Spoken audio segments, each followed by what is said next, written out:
Hello, everyone, and welcome.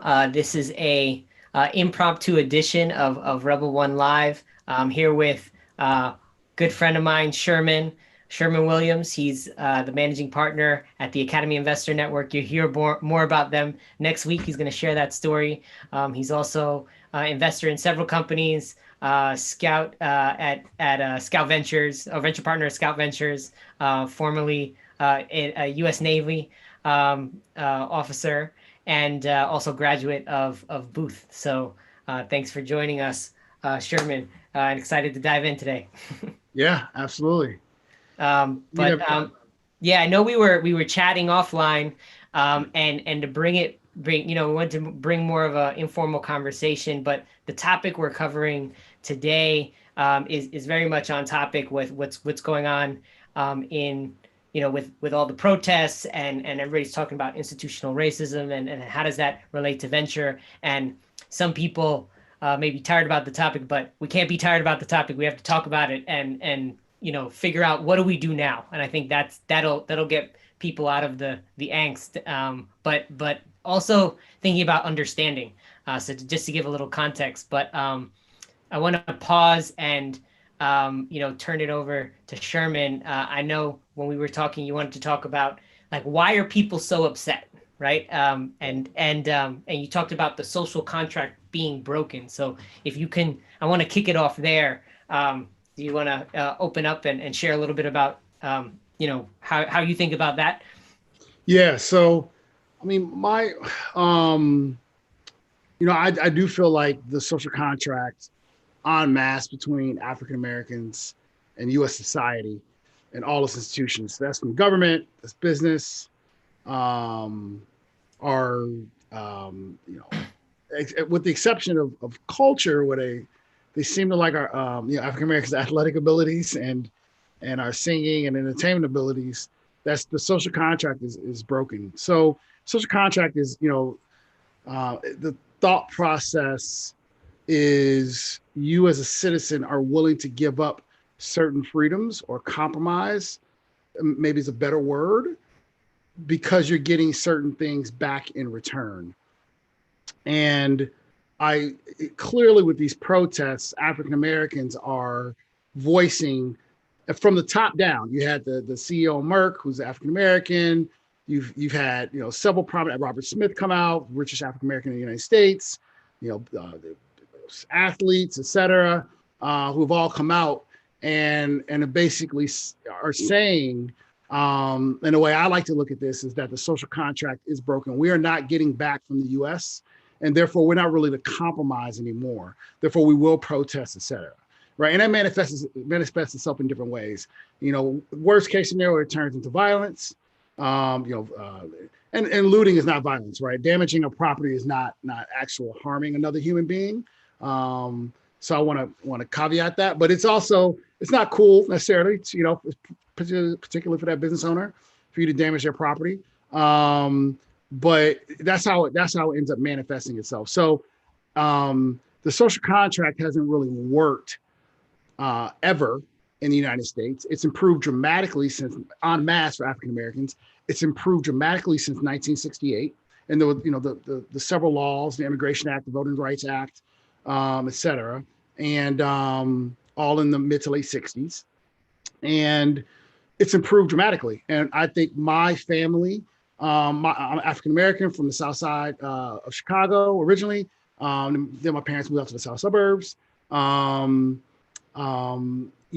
They benefited to some degree from that improvement. When by the time the Civil Rights Act passed, my parents were teenagers, and by 12 years later, I was born in 1980.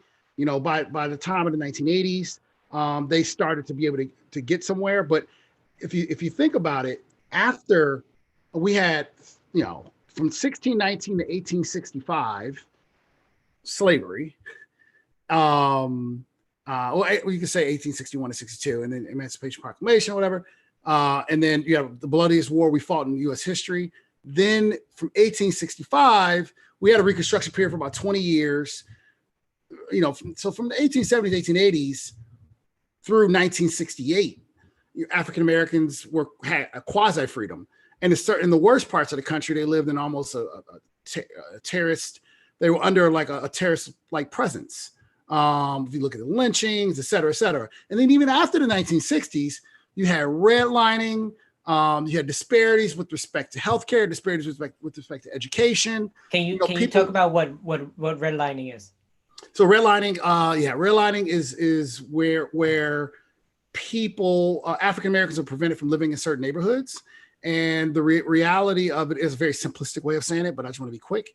The reality of it is, for most Americans, the biggest piece of wealth for Americans is your house, home ownership, and the property value. The problem with redlining is, African Americans are all forced to live only in certain areas where the property values did not increase. Right. So it's a complete destruction of wealth of African American households. So I actually looked at something, and I believe the average African American household, the average net worth is less than $10,000, whereas for white households, it's like $70,000 to $80,000 or something along those lines. Could be off, but those numbers are approximately correct. So that social contract is broken, and you're seeing almost like somewhat of a rebellion in the streets. I believe these are the worst sustained riots and wide-scale riots in the United States since the 1960s. And that's my assessment. I don't speak for anyone else. I lead an organization. I'm a part of several organizations. I do not speak for any of them. I'm speaking solely for myself. I think the social contract is broken. And if you look at it within that context, that social contract needs to effectively be rewritten. So that's the, and I love when we were talking, I really like the way you frame that, because, I've been active in the space, like all about like economic empowerment, especially communities of color. And like, I'm not a black man, right? So you coming up and you saying like, this is, articulating the why around that, it just gave me a deeper level of understanding. So I appreciated that. And I think that like, that's part of the reason we wanted to bring it on air, right? It's like to get people talking, because even as informed as we think we are, there's always a need for dialogue. Like it's just enlightening. But social contract, I want to say, goes both ways too. I mean, we as African Americans, because hip hop even. A lot of things that we do as African Americans that are effectively counterculture is because we know we're not going to be accepted by mainstream society. So we effectively say, F that, we're going to do our own thing because you're not going to accept us anyway. Yep. Right. And to me, it doesn't do any favors for us. Clearly, en masse, African Americans, it doesn't do any favors for us as far as succeeding within this society. But we've created some beautiful things by rejecting mainstream society. And the reality of it is, a few of us have been able to make it. Like I said, I think my parents got a little lucky. They had cousins that didn't get as lucky. For my parents' age. I'm lucky I benefited from that.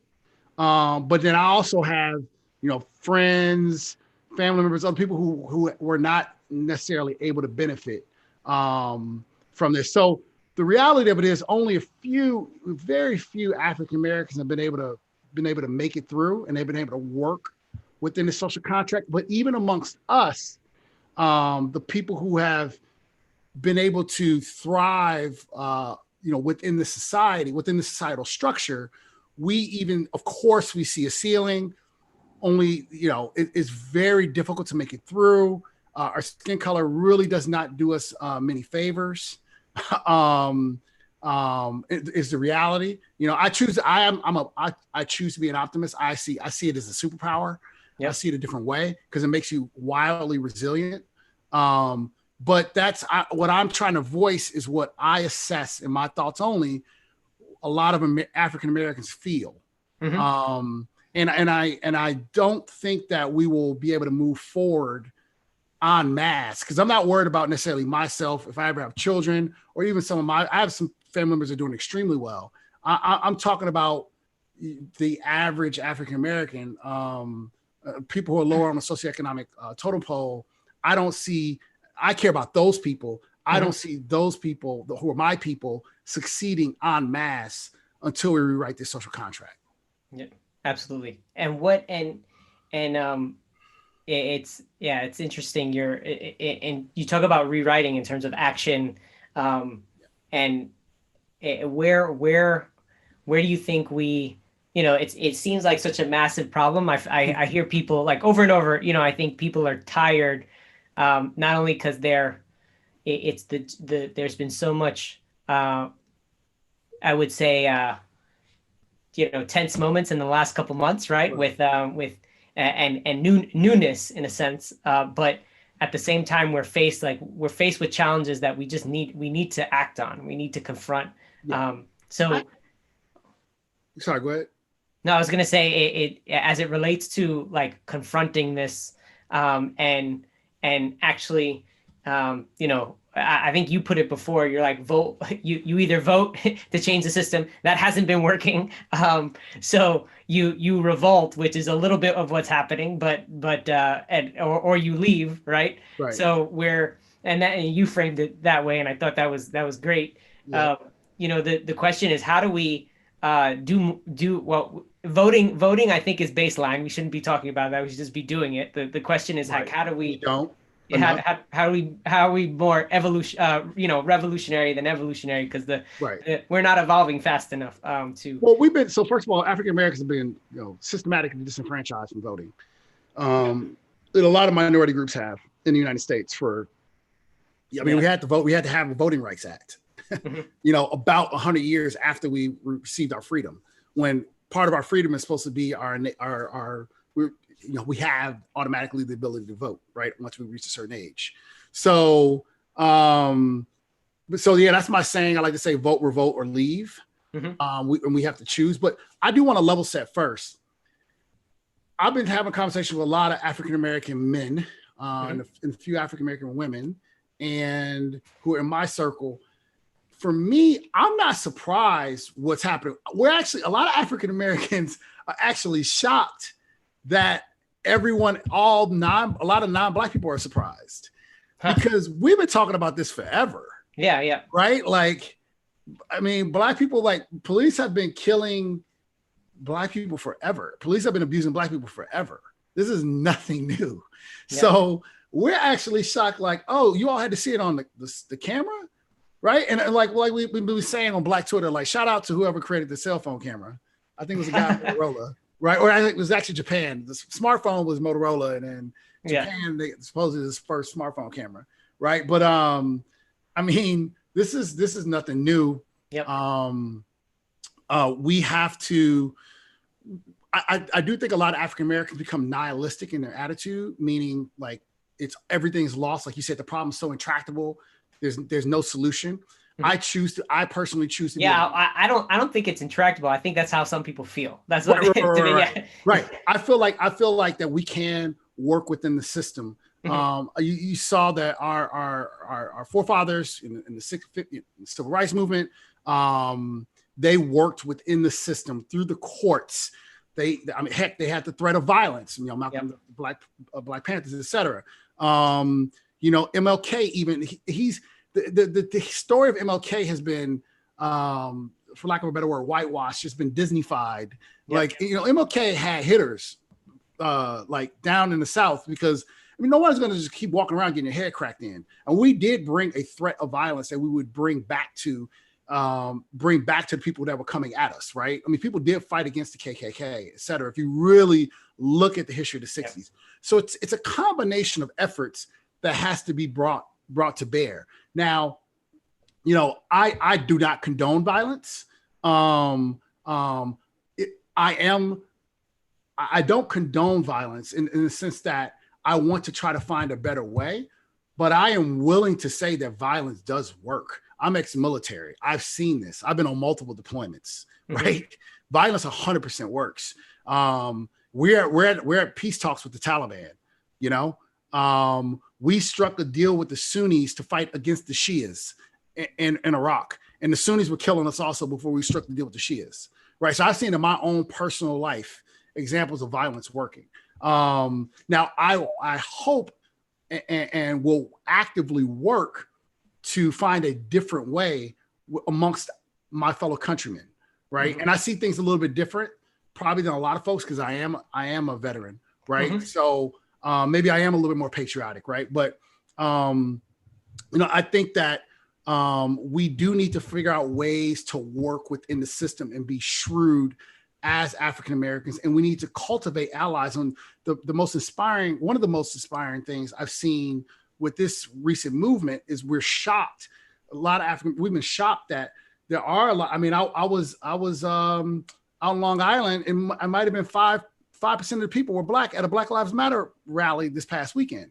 So we need to cultivate those allies and keep the foot on the neck of this system, right?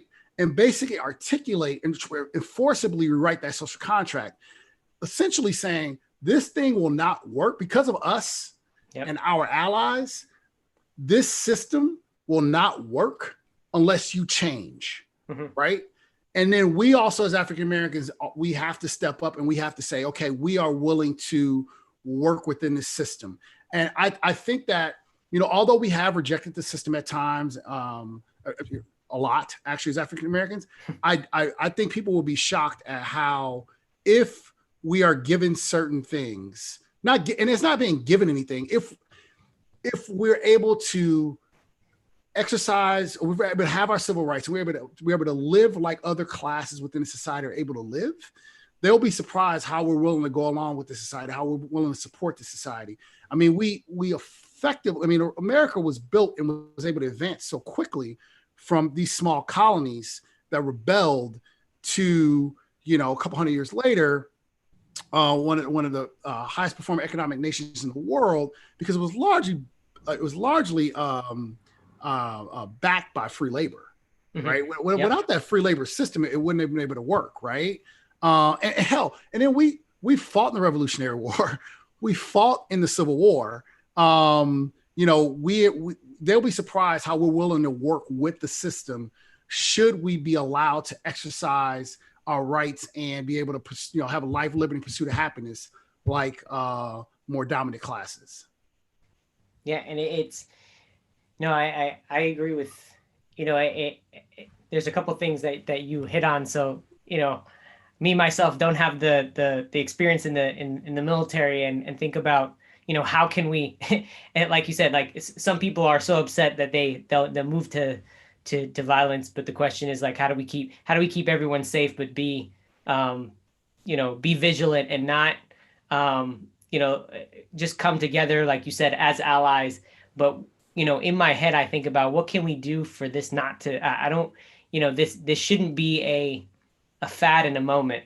It should be a moment to change, Right. it should be a moment. It should be a moment of momentum, Right. not a come and go. Right. So I think that I think sometimes it's convenient to be with the movement. Right. Virtue signaling effectively. Right. Yeah. I think to make this sustainable, there's been plenty of research that has been done to lay out what can be done to improve the situations of African Americans in many regards, with respect to our relationship with the police, to take care of health disparities, educational disparities, or inequalities, probably a better word for both of those, education and healthcare inequalities, to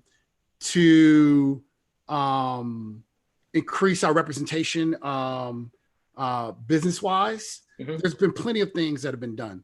So fundamentally, the relationship between the police and African Americans, that has to change, right? So you don't necessarily need to have men with guns come to every single situation, right?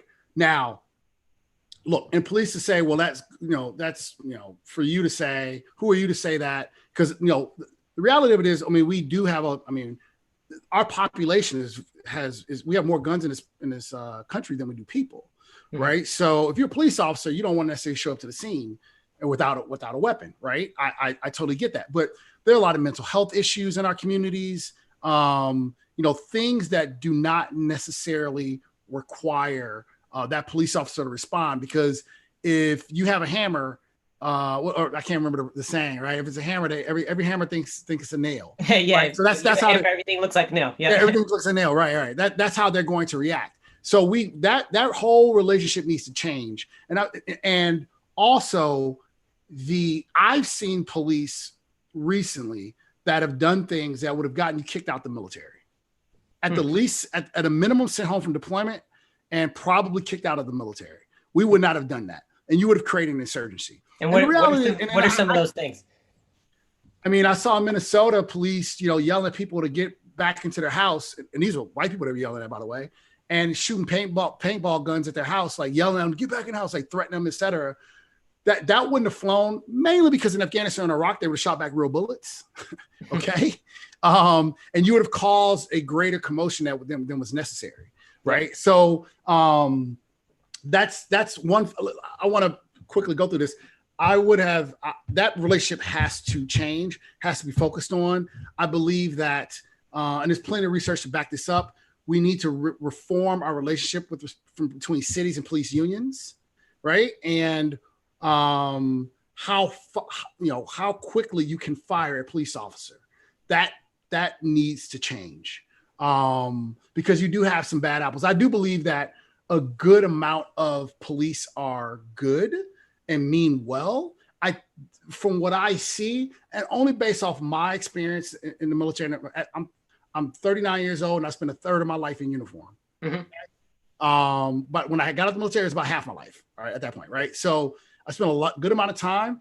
What I see is not enough good people, good police officers, standing up telling those bad police officers you are wrong. Mm-hmm. Right? So that's the problem I see.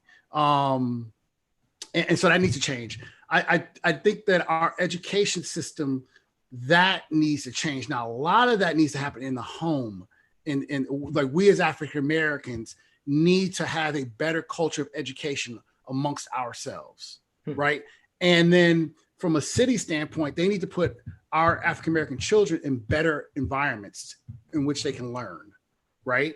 So that's something else that needs to change. But the government needs to help. It would be great if the government could help facilitate that, because you can't deny that people who were in slavery since 1619 and didn't get rights until 12 years before I was born, that is going to echo. Yep. Absolutely. Right. This hasn't been that long. It's too deeply rooted and ingrained. My parents were born into an environment where they did not have civil rights. My parents, they're still very much alive. Right. I was born shortly after we got civil rights. Right. So very shortly. So these things echo, and we didn't enslave ourselves. Mm-hmm. Right. Yep. So, right. We haven't received any sort of reparations or anything like that. So something needs to be done in order to facilitate, a better educational environment for our community and for our children, right? So we can help out that next generation and the generation after that. Now, when it comes to healthcare inequalities, I believe that will flow from improved education within our communities. But as African Americans, we have to take it upon ourselves to find a way, right? To just absolutely to find a way and to persevere through all of this. And look, we are unbelievably resilient people, and we have we've done well, somewhat well considering circumstances, but clearly we have not done enough. Mm-hmm. Right? That goes without being said. We clearly haven't done enough, and there's a lot more that we need to do. So those are just some of the things that I think need to happen between African Americans and between the government in order to rewrite this social contract.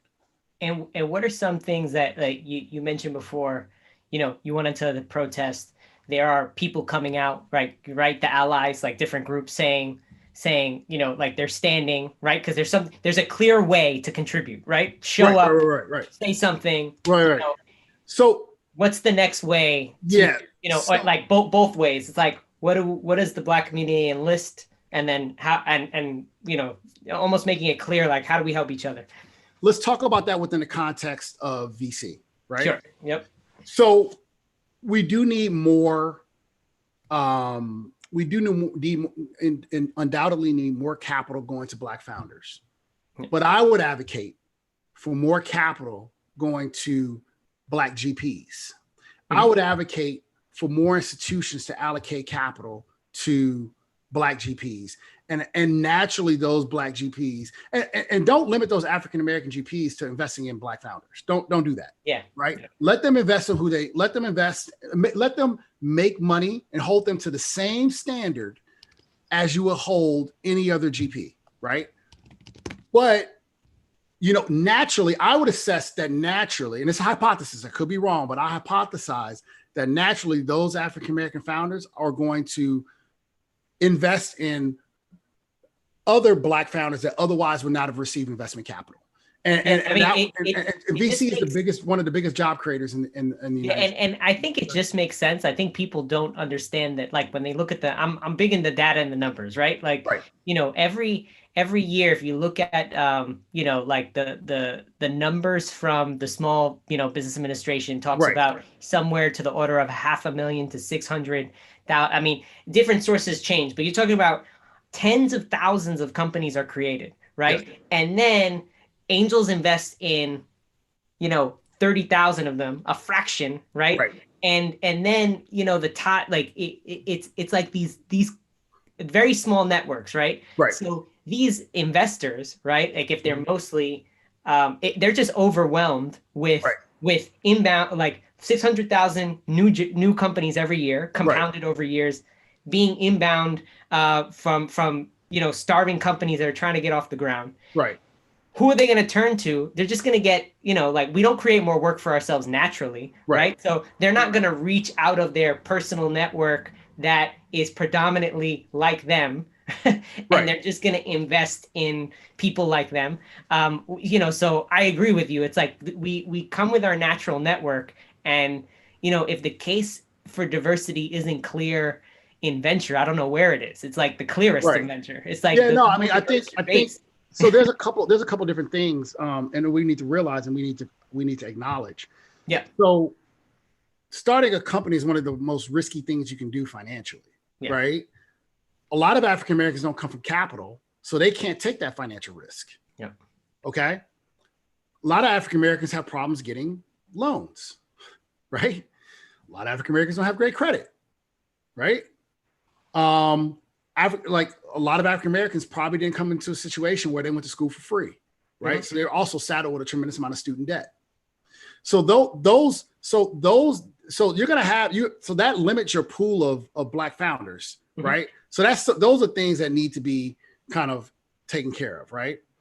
And then we already know there's not a ton of Black GPs, right? Mm-hmm. with venture investing experience, right?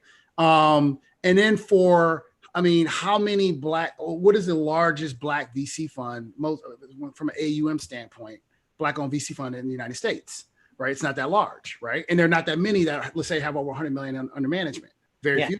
And to give people a little color around that aren't familiar with the first-time funds is the way you even live to start a fund. You have to go around and ask for money, and if you are doing that full time, that means you're not making money. You're not making money. And you have to do that for 18 to 24 months. Not many people can do that unless you're independently wealthy or you have convinced your significant other that they're going to, you're going to do that. And then even then you may not get that money. So it's such a big risk, especially for communities where you're not historically of wealth, right? So, just to set the context for people, other people that might not know.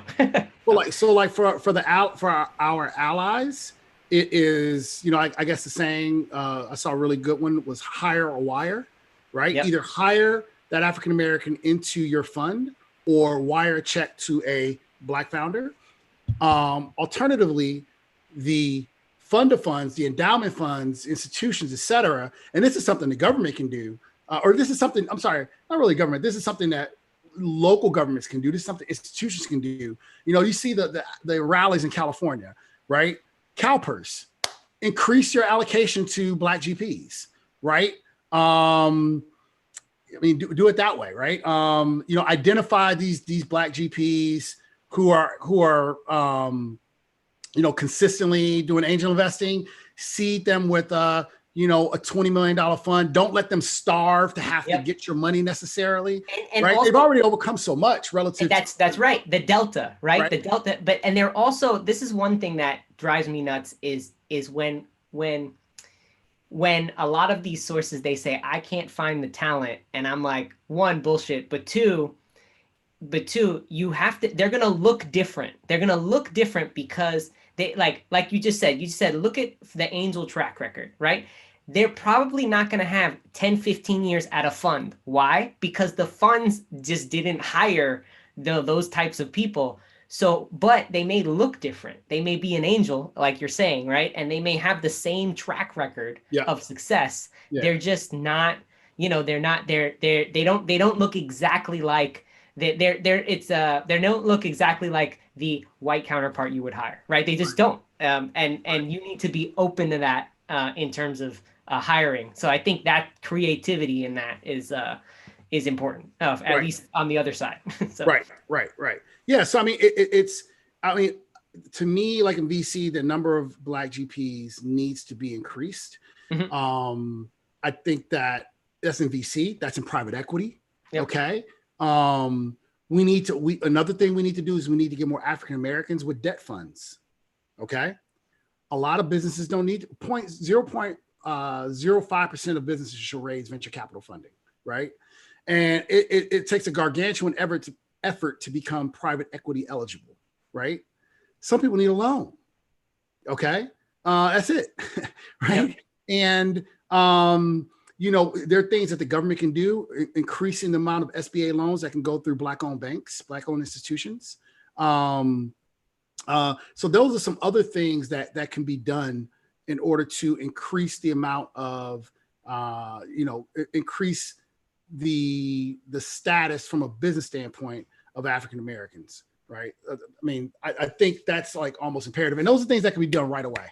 Yeah. Texas teachers, CalPERS, Illinois Pension Fund, New York State Pension Fund, they can really reform their programs immediately, right? Yeah, and I think they can reform those programs, and also, I think transparency goes a long way. So I think the call of Black VC that they talked about, report on, how many people you invest in that are Black or communities. Make it publicly available. Yeah. That's it. So you're easily held accountable. That's it. Right. But then another thing too, I want to add on, because you made some great points. I'm really keen on self-reliance for African Americans. Yep.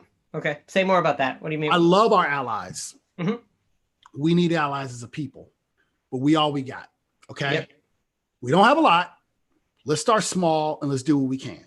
So if VC is one of the greatest job creators, let's get the African Americans that have a lot of capital, the ones that own 25 Burger Kings. You own a bunch of liquor stores in the hood. You own, you're an athlete, celebrity, whatever, taking your capital and giving that to Black fund managers. Yep. Right. That and establishing that link.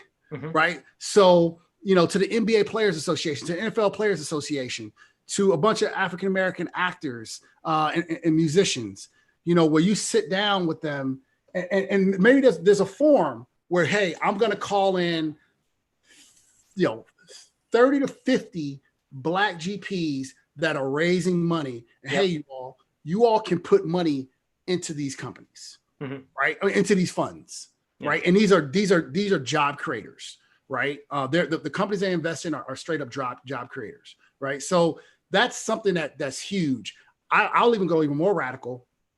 I'm keen on, look, there's 150 million people of African descent in the Western world. There are 1.2 billion Black people in Africa. Okay. Not all are Black, but the overwhelming majority are Black. And the majority of Black billionaires in this world are African, and that probably will increase, right? I do think that hopefully we have more Black billionaires in the United States, but there's only 40 million African Americans, approximately. We're about 13% of the population, right? So, and that maybe even a little bit less, right? So it's not that many of us, if you really think about it, in the context of 300 some odd million people in this country, and juxtaposed to the 1.2 billion in Africa. And as 6 of the 10 fastest growing economies are in Africa, there's a good chance that the back half of this century is the African century. Who knows, right? I mean, there's some countries, Ghana, Nigeria. I was going to say it is a continent, so it could be. Right. Exactly. And they face tremendous challenges, and they're not there yet. Infrastructure investments, but a lot of opportunity. And but the people that look like me, the richest ones on this planet, are already in Africa, and that's likely only going to increase. Mm-hmm. Okay? So not only tapping into our allies here, tapping into Black celebrities and athletes, and wealthy African-American businessmen who made money other ways, also tapping back into the continent, I think is supremely key. The president of Ghana, I believe it was the president of Ghana, said Africans in Europe, he was talking about Africans in Europe, I think he was in Paris at the time, Africans in Europe, and he was speaking of Africans, all of the diaspora, will never be truly respected, right, to the fullest extent until people respect Africa, right, the continent, and respect the country, and subsequently, obviously, that means the countries in Africa, right? Until they respect them as a force to be reckoned with, we will. I believe that. I truly believe that. I've seen in this crisis. I've had Chinese friends that have gone back to China.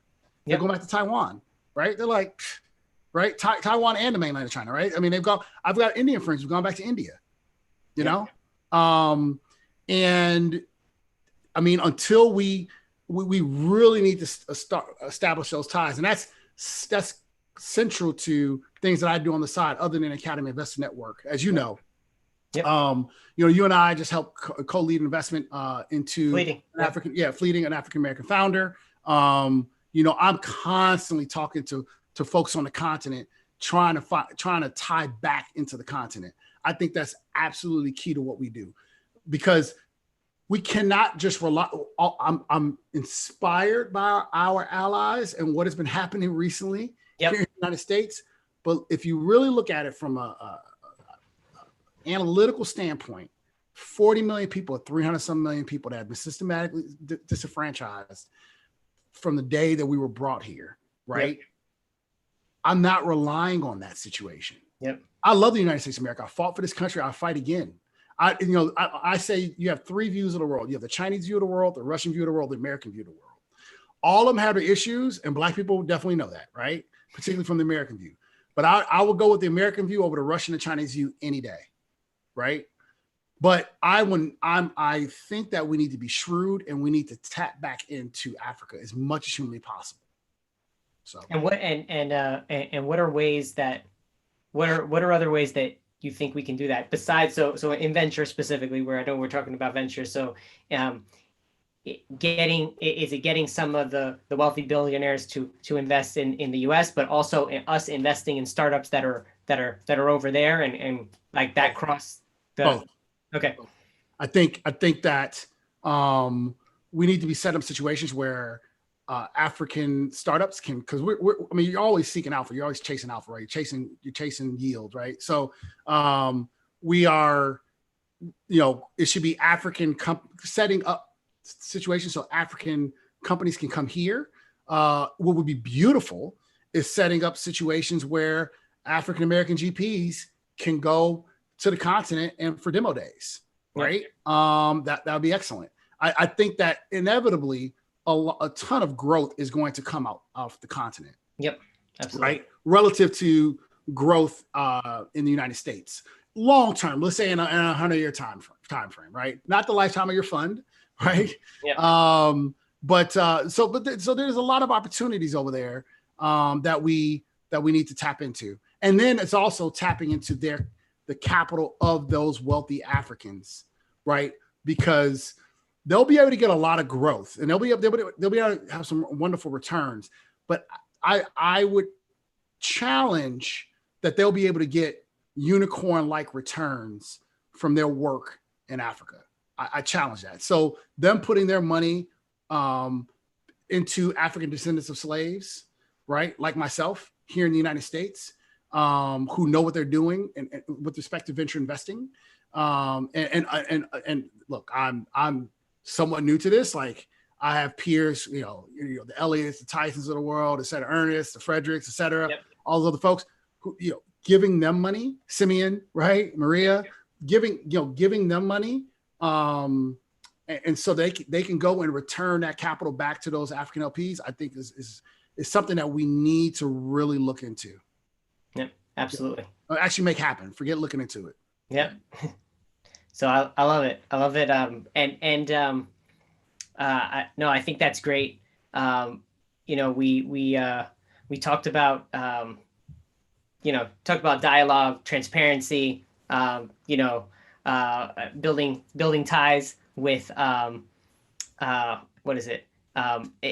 building ties with Africa. I want to go into pipeline. I know, Rebel One, we're, all about that. It's how to create more accessible pipeline into the, we look at, there's a pipeline to become a doctor, a lawyer, an accountant, and not really get into professional investing. And that's what we're building. And how do we do that? Also, I know you've been working with Black VC on, developing programming there, and they've announced some things. So wanted to dive into that. How can we build a more active pipeline to the investment profession?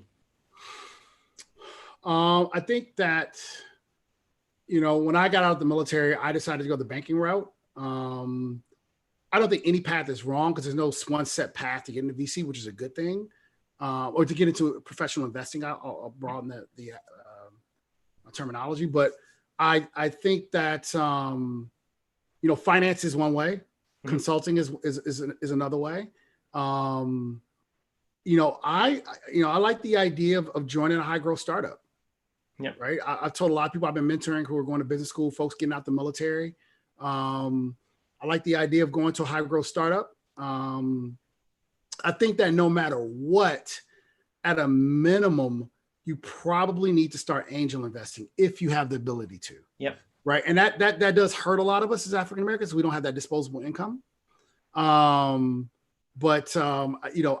If you can do it, I think that's something that we need to do.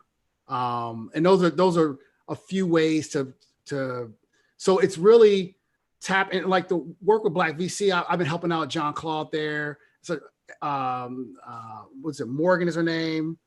John Claude and Frederick. I'm helping that team out with something where it's trying to onboard. First of all, to get into VC, you got to start prepping kids in college. So HBCU.VC is a great initiative, right? Yep. And then dorm room fund. Folks like John Claude is doing stuff with dorm room fund. It has been. So I think working that angle is one way. But then I think you need to have a way where, because I was MLT, right? There's Twigo out there, et cetera. These other programs, NBA Jumpstart and all this kind of stuff. Tap into these programs and identify these people and say, hey, if you're ever interested, I know you're going banking, I know you're going consulting, right?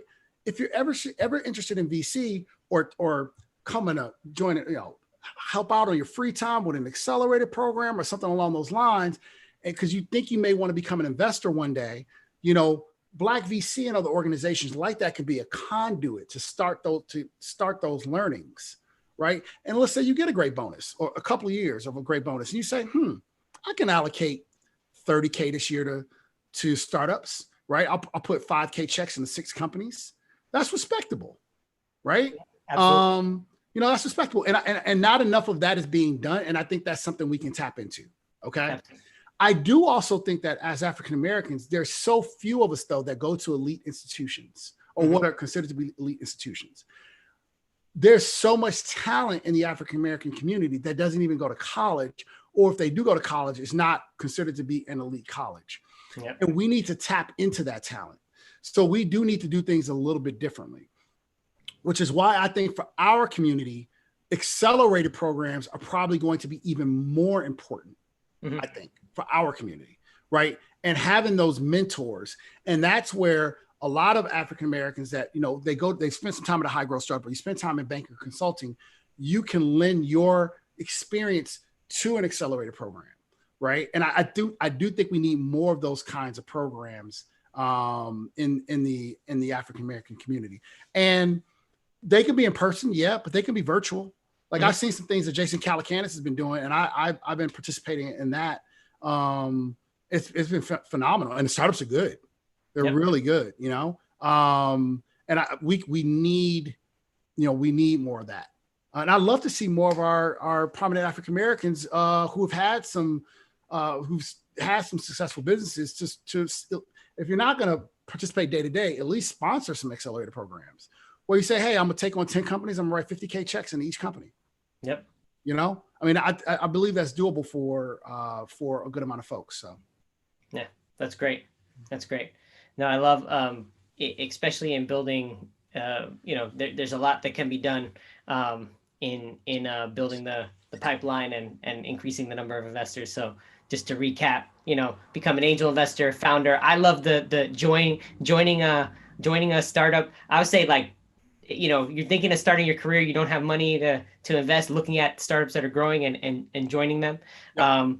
I think a lot of people want to start as one that's started a lot and you know, hit my head on the wall a bunch of times. I think joining one first is a good advice. Yep. And you know, build your network, your wealth and credibility in the space as well. So, and then if you can invest, you know, like think about, you know, in small ways. Don't bet the house, but Frederick and John Claude, we came up with a phrase. We together came up with a phrase. You got to do the work before you actually. You got to do the work before you do the work, right? Yep. So do the work. Another way, do the work before you actually get the job. You're going to be doing free work to some degree in order to get into this industry, because you know there are no prominent African Americans. There are very few, I will say, prominent African Americans. There's a few, but there are very few prominent African Americans at top-notch VC firms that have the ability to just poach and hire you. Absolutely. Right? The reality, I think, for African Americans is there's going to be a lot of new fund creation for African Americans. Yep. Right. I still, even with the whole allies thing, I don't know if a lot of us are going to get hired by these funds. Yeah. And anyway, these funds are only so large. I mean, the way the VC model works, you don't have a billion employees. Yeah. Right. I mean, so, we talked about that extensively as like we're applying to all these funds. I've been to Harvard. You've been to Booth, right? That we're making investments. We're doing all these things, and these funds are going, man, I don't know. You're too qualified, and you're like, what? Like, this is absurd. Yeah, you know? Yeah, because they typically only onboard people at a certain level. Yeah. Right. Like as an analyst from a bank or, you know, junior consultant. Even if you're willing to take the hit, they're like, nope, you know, because they're not used to animals like that, right? Right. But you know, that's a good thing. And there has been an issue for everyone on the line, the 2 or 3 people on the line, listen to me ramble. I do think that I do think that things are changing a bit where you've had some success. Like, we got to give a shout out to Henri and Jared and those guys. Yeah, absolutely. Capital right? Crew. Of just, I mean, we have to take it upon ourselves, you know, to start our own thing, right? And instead of banging our head against the wall, trying to go into those funds, if anything, the conversation should be, and I sound like David Dash a little bit, it should be, I'm not working for you. How about we partner? How about you carve out a part of your fund? You oversee me running that. Yeah, absolutely. Right. Right. You help me, right? Like, you help me to some degree. And heck, I'll even put my, you know, I'll do my best to, like a capital raise, to collect money and put money up. Yep. Right. To you know, to put a little bit of money into that allocation you would carve out for me. Right. I mean, we really need to think about those things that way. The way that VC has progressed for the majority, so you know, so for white people in this country, it is not going to progress that way for African Americans. Yep. We're not going to follow the exact same path. Fundamentally, we have to do something different. Mm-hmm. Right. And I believe fundamentally we can't rely on white people to like completely help us out break into this industry. Mm-hmm. You know, we got to do different things. We have to have more accelerated programs. We have to look at people who don't only have a high school degree, diploma. They don't have a college degree, right? Yep. It's who are founding companies. We have to tap into institutions for people who are associates and VPs that we otherwise would not have tapped into. We have to go it's a combined strategy. Go back to Africa, see if we can somehow, get capital from the continent, right? We have to. I'm putting a lot of things out there, but we have to try all of these things because the way it's worked for others is not going to work that way for us. And you're insane if you think that's true, right? So, yeah, I love it. No, I think ending on that note, it's like having faith, trying something, taking a piece of the change that needs to happen. But thanks, Sherman, for sharing tonight, and thanks for everyone listening. And yeah, no, it's been great. So looking forward to more action, progress, dialogue, transparency, and all the things that we're pushing. So thanks, Sherman. Appreciate absolutely. it. And I want to tell everyone, if it's mainly Black people on the line, if you know a Black founder, send them my way, send Sergio's way. Any military people starting companies, ex-military people, send them my way because I'm running the Academy Investor Network. That's academyinvestor.com. So looking to see more deals and be the change. That's it. Love it. Be the change. So take care. That's awesome. Thanks for watching, everyone. RBL1 Live.